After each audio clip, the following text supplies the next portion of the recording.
Working for this man was literally a death sentence for a lot of Americans. This is John Rockefeller, one of the richest men in America. And I'm not even kidding. A lot of people died because of him. But anytime something would go wrong and people would start to protest, he would call one man. His name was Ivy Lee. He was a publicist, also a public relations expert, and he's considered the inventor of modern-day public relations and the press release.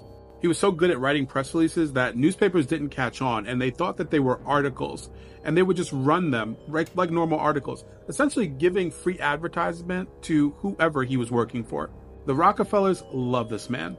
John Rockefeller had the same relationship with the media that I have with the police. If you don't talk to them, they might leave you alone. Ivy Lee came along and was like, that's stupid. You need to talk to the media. After 2 women and 11 children died, Ivy Lee made it all go away. Americans hated the Rockefellers with a passion, and they would always have protests against them. The Rockefellers were greedy as hell. They would open mines in the most remote places and build houses there. So essentially the workforce that lived there also had to pay them rent, which they would dock from their paycheck. They would hire several groups of workers that didn't speak the same language, and they would split them up so they couldn't communicate with each other, and they couldn't communicate with union organizers either. And then they would just end people's lives. They would call in their own private military, the National Guard of whatever state they were in, to the point where a president had to get involved in calling the army because of what are you even doing and why do you have your own private army to end people's lives? This guy's job was to strictly make them look human. And he basically did. And he essentially changed how Americans saw the Rockefellers. And in 1914, the Rockefellers called in their private military to stop people from striking in Colorado. And they ended up ending the lives of a lot of people and just leaving them there, to the point where trains that were passing by saw fields full of decomposing bodies.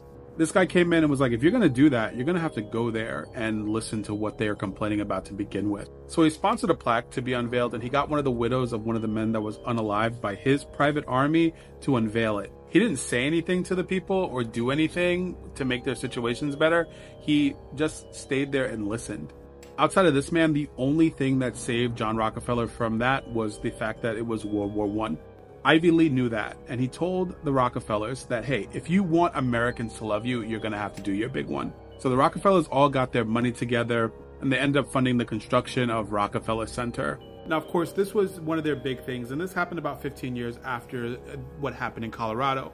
They set up charitable trusts and educational trusts in the meantime. And that was mostly because of this man basically telling them, like, hey, if you want to repair your image, you're gonna have to give up some money. But this man's tactics are still used today. Basically, hey, if the public doesn't like something, say it in a way that will get them to fall in line and make them like it. Just like when people say,